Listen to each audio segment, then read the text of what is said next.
Push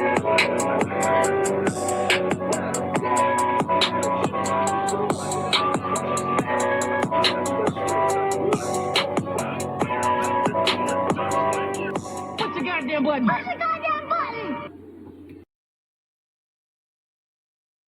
What up, YouTube? Miss Claudia Jordan, she sat down and had a conversation about relationships.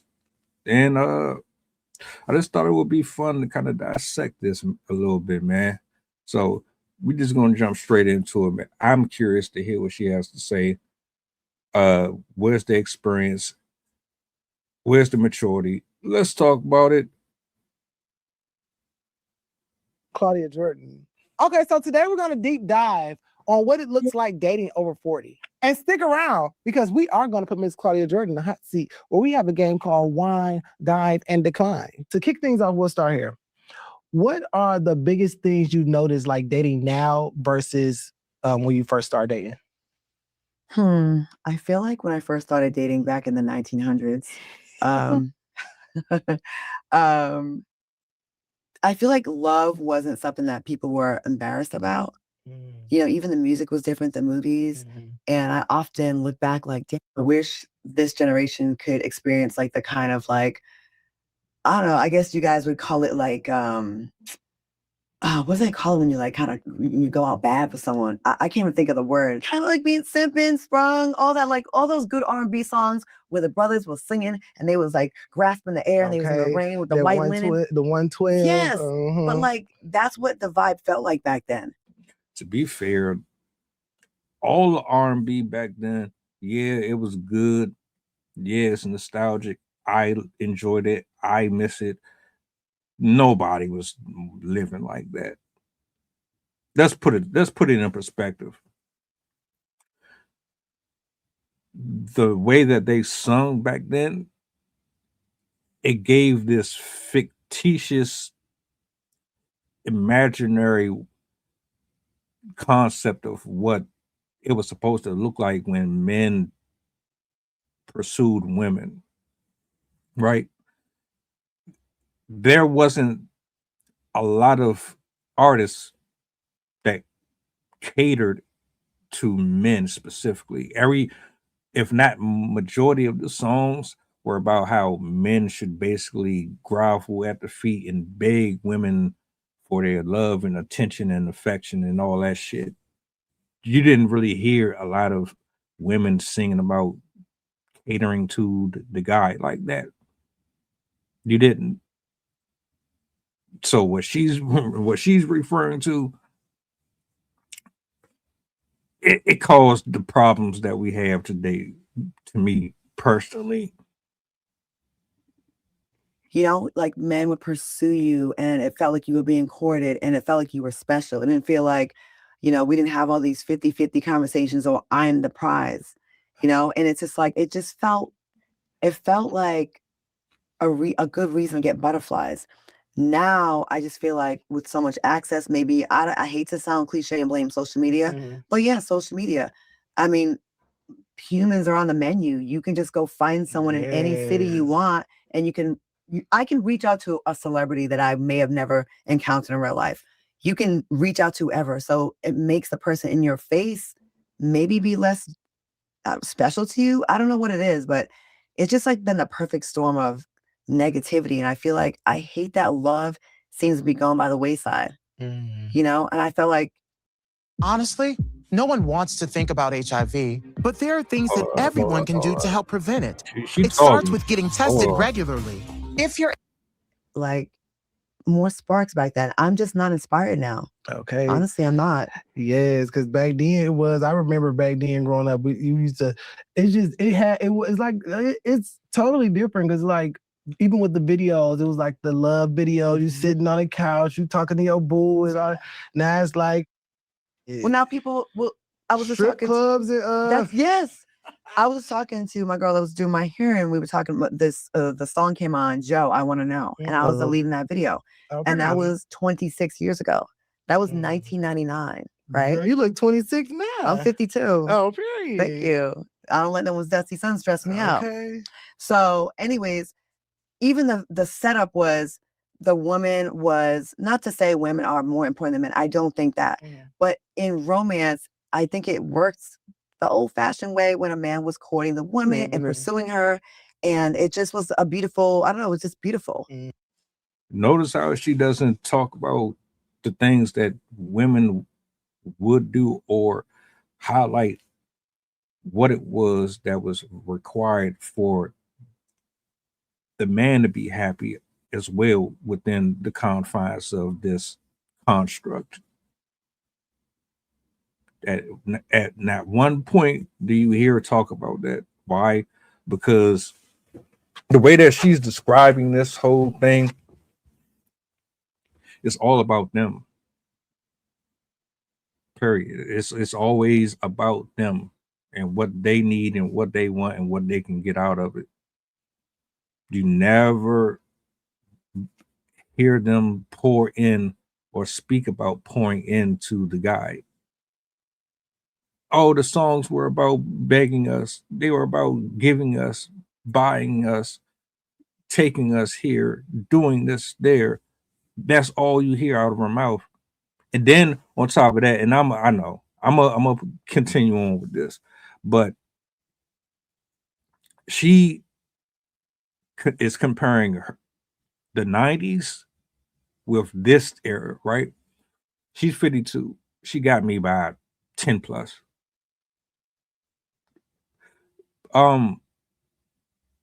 Remember,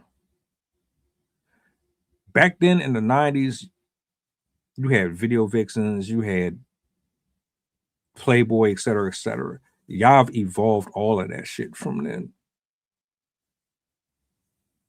You see that multiplied right now. And you miss it because you had options. You had people who weren't as woke, so to speak. People were still out here blinded by the body. They didn't understand that they were getting used, manipulated, taken for granted. That just wanted you. They just wanted your attention and your time. So they ain't really give a shit if they wasn't getting anything out of it. And you missed that. More men today don't give a shit about your physique or your age. They want to know if you're compatible with them. They want to know if you're going to pour back into them. Why would anybody want some one-sided shit? I digress. And the vibe was just different. Yeah, back then it wasn't no $20. You give $20. Now you give back then it's like I'll pay your what baby say baby face. I'll pay your rent, I'll fix your car, buy your clothes, I'll do it as soon as I get home from work. Now, and he was working. And he was working. Fool. Now you got a dude on your couch eating your food, playing video games. Okay. What are we doing? Go to work. Yes. Okay, period. What do you wish someone had told you about dating like in your 40s and 50s back then? You know, you think that when you're ready to settle down, that there's always going to be a lot of supply on the shelves. And it's not. Like at this age, a lot of the good guys are married or taken because they're good guys. And I was having a conversation with a girlfriend of mine the other day, and I'm like, well, your best bet now is maybe someone that a good man that maybe is coming out of a marriage, getting a divorce. So, you know, I think in our youth, and I would like people to know this when they're younger, we think, oh, there's always going to be an endless supply. I can wait till tomorrow. Don't put off your happiness waiting. You know, if you find that good person, like a lot of times we wait, well, it's not the right time. It's never going to be like the right time. I would say go for it more. I wish I would have told someone told me just go for it. I probably have overlooked a good candidate before. Probably. No, you did. Then the fact that you're labeling them as candidates says all that needs to be said. For those of you who think, oh, you just clickbaiting it, no.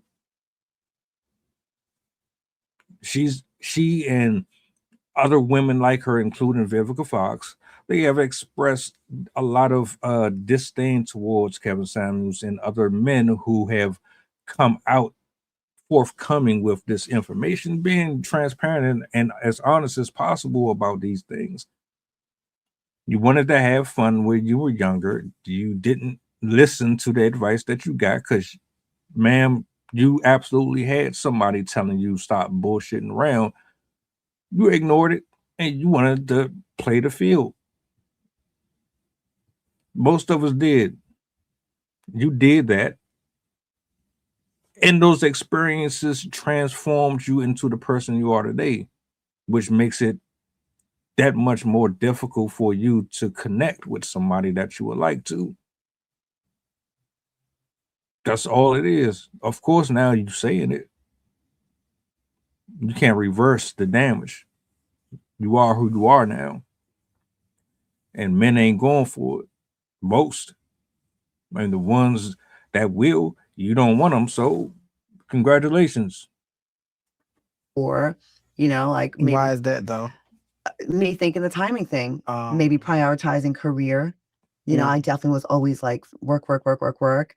I never thought I had enough cushion built up to like relax and take my foot off the gas and start a family. And then that just go on and on and on, and then you be 100 years old and you like, it's still working. Still working. And I think I will say specifically with Black women especially, I feel like we don't really have the luxury to think that we can kind of take time off like that. And I specifically say Black women because like we're usually the backbone of everything, not even just with our families, but with our friend circles. Like it's always something for us to do. We're always taking care of somebody else.